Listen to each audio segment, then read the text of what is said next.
Halo teman-teman, ketemu lagi dengan saya di channel Tangguh.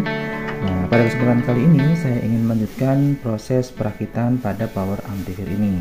Nah, kemarin kita sudah melakukan tata letak pada power amplifier ini dan mungkin akan seperti ini tata letaknya. Dan pada tahap awal proses perakitan, saya akan mengecek komponen-komponen yang akan saya gunakan sehingga nanti tidak terjadi pembongkaran ulang seandainya ada komponen yang sudah tertata rapi dalam box ternyata ada masalah. Nah, untuk perakitannya saya akan memulai dengan pengecekan trafo terlebih dahulu, kemudian kita cek juga elko dan diodanya sehingga nanti didapatkan tegangan yang kita harapkan, kemudian baru penanganan driver dan transistor finalnya. Nah, untuk pertama saya akan mengecek trafo berikut ini. Saksikan terus videonya.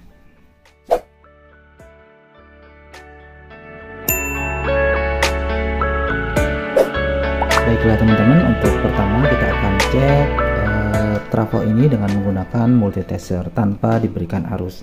Nah, kita bisa ngecek dengan menggunakan multitester analog seperti ini. Jika kita menggunakan multitester analog seperti ini, kita bisa tempatkan pada pengukuran ohm, misalnya pada kali 10, kali 1, atau kali 100 itu sama saja. Nah, setelah kita pilih pada bagian ohm, kita coba tempelkan probe merah dan kiri, dia harus bergerak jarumnya. Nah, caranya sangat mudah. Kita meletakkan salah satu probe ini di bagian CT, kemudian kita ukur, kita tempelkan pada tegangan yang lainnya. Pastikan setiap kita menempel pada tegangan yang lainnya, jarum multitester bergerak. Nah, itu artinya dia terhubung atau artinya tidak putus ya. Nah, begitu juga untuk lilitan primernya, kita balik dulu seperti ini, kita tes lagi. Nah, pastikan semua bergerak, yang menandakan bahwa tidak ada jalur lilitan yang terputus. Begitu juga untuk ekstra seperti ini ya, semuanya bergerak. Nah, kita bisa juga menggunakan multitester digital. Jika teman-teman tidak memiliki yang analog, kita bisa gunakan yang digital. Tempatkan pada bagian yang berlambang dioda seperti ini. Nah, kemudian dengan cara yang sama kita hubungkan, nanti dia akan menimbulkan bunyi bip gitu ya, artinya tersambung. Oke, kita mulai dari bagian primernya. Ini ada 0, kemudian 110, 220, 240, kemudian pada bagian ekstranya 6, 9, 12. Dan kita lihat pada bagian sekunder utamanya dengan cara yang sama. Salah satu kita tempatkan pada CT, sedangkan yang satunya kita tes ke tegangan yang lain. 20, 25, 35, 42, 20, 25, 35, 42. Nah, ini tanda yang bagus, artinya ini tidak ada yang putus. Tapi kita akan cek dengan menggunakan tegangan PLN agar kita tahu berapa sih tegangan yang dikeluarkan oleh trafo ini. Kita masuk ke tahap kedua. Sekarang saya akan ngecek berapa tegangan yang dikeluarkan oleh trafo ini. Saya akan hubungkan dengan kabel ke tegangan 220 PLN. Dan kita ukur, nah, menggunakan 1000 volt ya untuk mengukur tegangan PLN-nya. Hati-hati kesetrum ya. Kita cek 226 volt ya.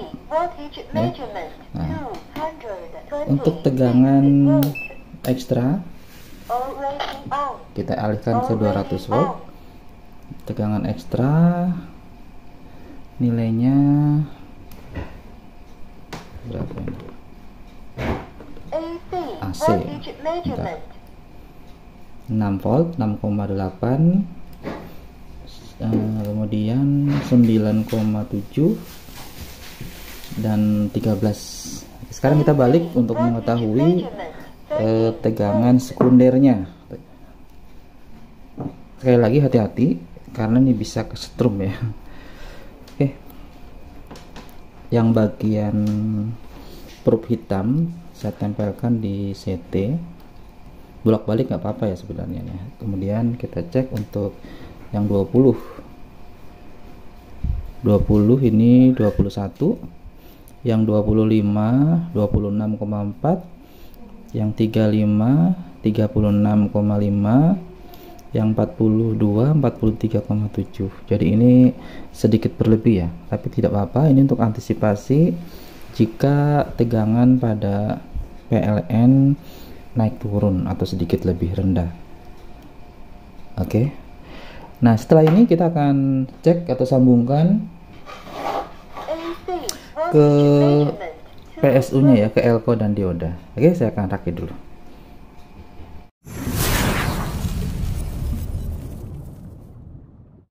Pada pengecekan berikutnya saya akan menyambungkan tegangan 20 volt, ini tegangan terendah dari trafo, ke dioda dan elko. Nah, kenapa saya hubungkan dengan tegangan terendah dulu? Jadi antisipasi untuk pertama kali kita menghubungkan ke driver sebaiknya menggunakan tegangan terendah. Siapa tahu ada masalah, maka driver tidak akan rusak ya. Nah, saya akan hubungkan untuk PLN-nya. Nah, setelah dihubungkan, ini pada bagian output dari PSU ini ada ground dan positif juga negatif. Saya akan bukan hitung ya, saya akan cek pada bagian ground dan positifnya dulu. Nah, seperti ini. Nah, kemudian untuk multitesternya kita select ke 200 volt DC ya. Nah, pada tegangan 20 volt AC setelah masuk dioda dan elko akan menjadi 28,9 volt ya. Jadi nanti ini untuk ngecek driver pertama kali kita menggunakan arus seperti ini dulu. Jika sudah aman, nanti akan kita naikkan sesuai dengan peruntukannya, misalnya 35 volt atau 42 volt. Oke, untuk pengecekan trafo, pengecekan elko dan dioda sudah cukup. Sekarang kita masuk ke tahap berikutnya, yaitu merakit driver. Kemudian nanti kita akan coba hubungkan dengan PSU ini dan cek DCO nya. Oke, kita lanjut ke tahap berikutnya.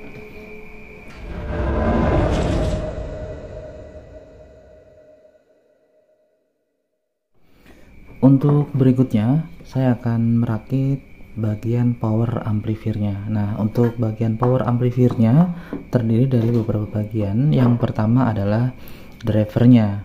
Untuk driver saya menggunakan Super OCL 504. Salah satu yang saya suka, ini sudah tersedia potensio atau trim pot untuk setting DCO nya.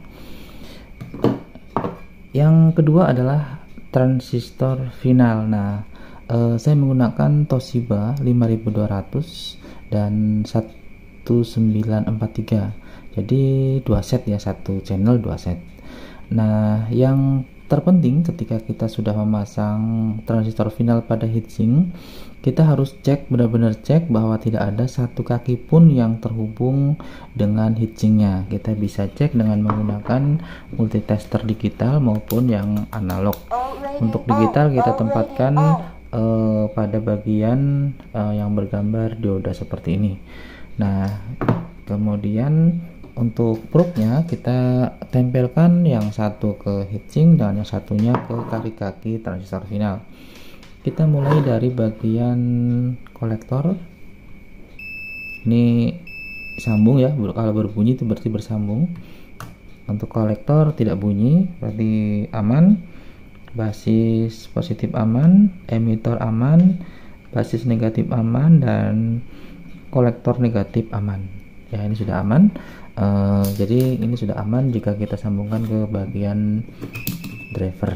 Nah, sebelum saya bahas untuk penyambungan ke bagian driver, saya ingin jelaskan sedikit mengenai resistor yang ada di bagian transistor final. Untuk resistor pada bagian basis ini nilainya 10 ohm, tapi teman-teman bisa gunakan di bawah 10, misalnya 4,7, 6,8 atau 8,2. Nah, sedangkan untuk resistor kapurnya ini saya menggunakan 0,33, sedangkan untuk bawaannya ini 0,5. Apakah ada pengaruhnya? ada ya pengaruhnya, karena ini berhubungan dengan jumlah arus yang disalurkan ke transistor final. Jadi semakin kecil nilai resistor kapurnya, maka semakin besar arus yang akan disalurkan ke transistor final. Nah, berarti ini ada hubungannya dengan tegangan bias ya teman-teman. Berikutnya, kalau sudah aman untuk bagian heatsink dan transistor finalnya, kita bisa beri tanda ini teman-teman, jadi mengurangi kesalahan ya. Jadi bagian kiri ini adalah kolektor atau bagian satu daya plus, kemudian basis, ini emitor berarti speaker, kemudian di sini basis negatif, ini berarti ini kemudian ini adalah tegangan negatif masuk ke kolektor, seperti itu ya. Nah, oke. Untuk pemasangan ke driver, kita perlu memperhatikan di sini, goyang sebentar. Untuk susunannya ini adalah C5200 seperti pada driver ya, C5200 ini NPN, berarti ini yang positif. Kemudian yang A1943 yang sebelah kanan juga sama, ini berarti yang negatif. Nah, cara pemasangannya kita akan balik ini ya supaya mudah. Kita pasang dari bawah saja seperti ini.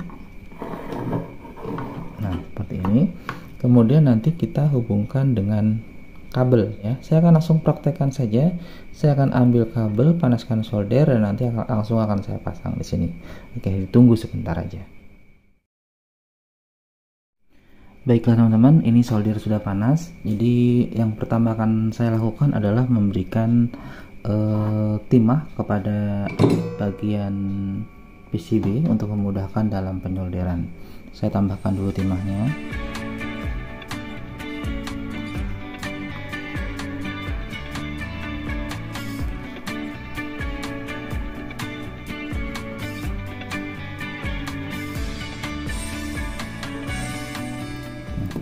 Setelah timah ditambahkan, saya akan menyambungkan pada bagian kolektor negatif ke bagian kolektor sini ya. Nah, ini saya tambahkan lakban supaya dia tidak bergerak-gerak. Siapkan kabel yang pas, artinya tidak terlalu panjang dan juga tidak terlalu pendek. Ini bagian basis kolektor, berarti dari sini ya teman-teman. Ini kolektor ke kolektor. Saya akan solder di sini.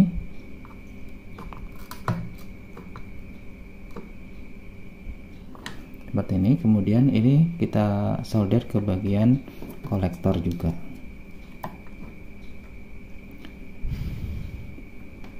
Pastikan solderannya matang dan kuat supaya tidak terjadi sesuatu yang tidak diinginkan atau terlepas begitu ya.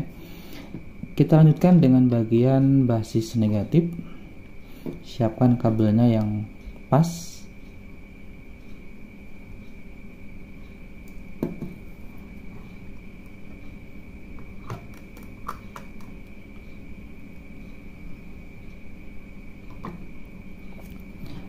Untuk basis berarti ini jalurnya, kita bisa sambungkan di salah satu titik.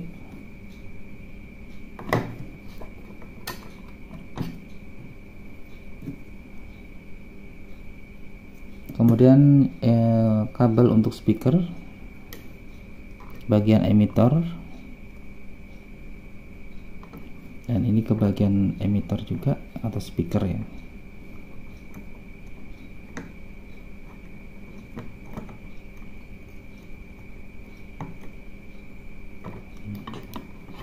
Seperti ini.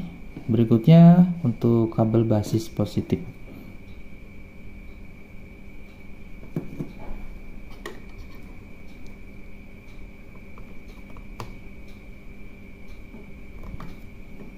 Basis berarti ini, perhatikan basis, kita lihat titiknya ada di sini. Kita sambungkan ke sini teman-teman.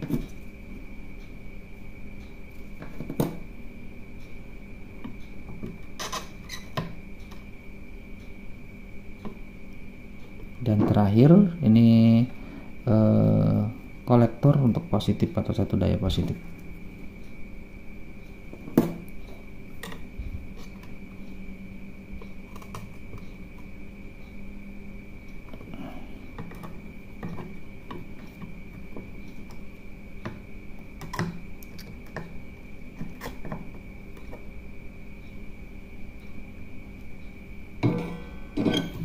ini sudah selesai teman-teman. Jadi ini tinggal menyambungkan untuk catu daya positif, negatif, dan ground di sini. Baiklah teman-teman, kita akan lanjut dalam proses perakitannya. Di depan sudah terlihat ada dua buah power amplifier yang drivernya sudah saya sambungkan pada transistor finalnya. Nah, pada langkah berikutnya saya akan berikan tegangan dari power supply dengan nominal yang rendah dulu. Nah, setelah kita berikan tegangan, nanti saya juga akan cek berapa tegangan DCO-nya. Kemudian kita setting sebisa mungkin untuk bisa 0,00 begitu ya. Dan jika dirasa sudah aman, saya akan sambungkan ke speaker. Kemudian juga kita pasang input sinyal audio dan kita akan coba cek sound untuk mendengarkan hasil suaranya. Saya akan rakit dulu teman-teman.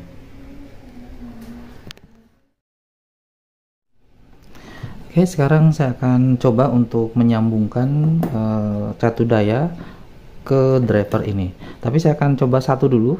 Jadi yang satunya saya sisihkan karena sama saja prosesnya. Saya coba untuk satu driver dulu. Nah, perhatikan teman-teman, ini di sini adalah kolektor plus, berarti ini kita sambungkan ke catu daya plus ya. Kita solder di sini.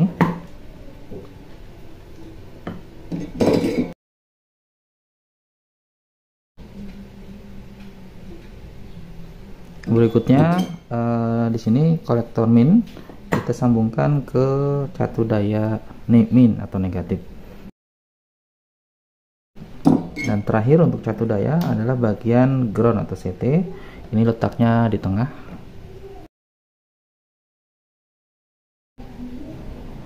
Nah, untuk selanjutnya saya akan sambungkan ke kabel speaker.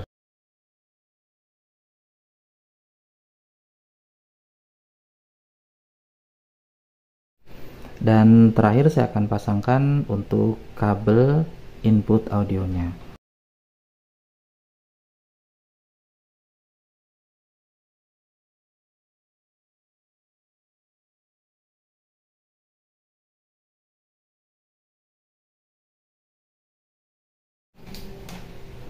Probe hitam kita sambungkan ke bagian ground, sedangkan yang merah ini ke output speaker seperti ini. Kita letakkan di sini. Kemudian kita sambungkan ke PLN. Sambungkan seperti itu. Dah. Nah, sekarang dilihat di sini belum 0,00 ya. Kita ambil obeng, kita putar ke arah kanan. Perhatikan di sini, pelan-pelan.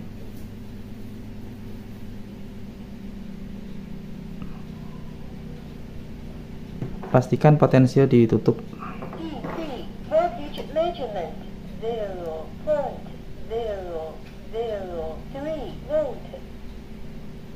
Nah, ini sudah bisa 0,0. Kita coba dengan skala 200 juga 0 ya, 0,0 sekian. Ini sudah cukup bagus DCO-nya. Jadi ini sudah aman jika kita sambungkan ke speaker. Sekarang akan kita sambungkan ke speaker untuk mendengarkan hasil suaranya.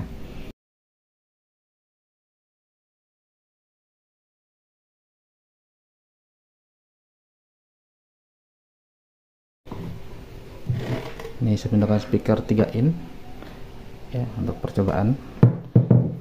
Terus input dari MP3 player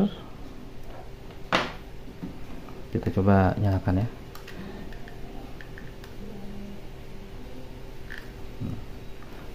Sudah menyala. Nah, kita putar pelan-pelan. Bunyi teman-teman, dan tidak ada dengung sama sekali. Coba kita matikan. Nah, tidak ada dengung.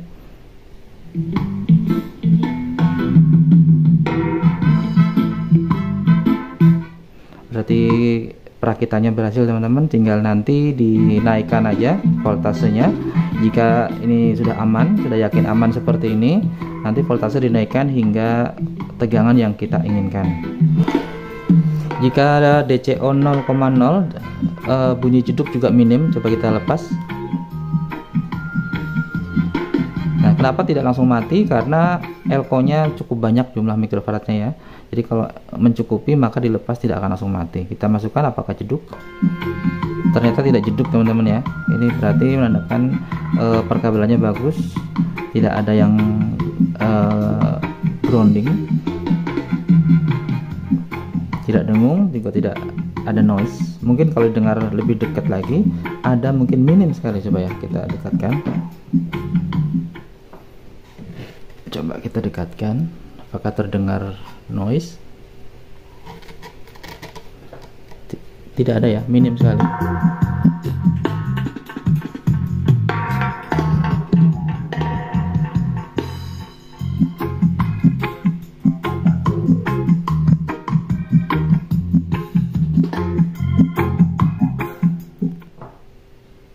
Tidak ada ya. Oke. Nah, setelah dirakit seperti ini, biasanya saya akan tes untuk beberapa hari, mungkin 1 hari atau 2 hari, dicoba di luar. Jika kitnya aman, tidak terlalu panas atau tidak ada masalah lainnya, maka akan segera saya masukkan ke dalam box. Nah, mungkin videonya sampai sini dulu teman-teman. Kita akan ketemu di video berikutnya ketika amplifier sudah masuk ke dalam box. Terima kasih yang sudah hadir di channel Litanbu, yang sudah menonton kembali video-video di channel Litanbu. Semoga video yang saya buat ada manfaatnya. Oke, sampai jumpa di video berikutnya.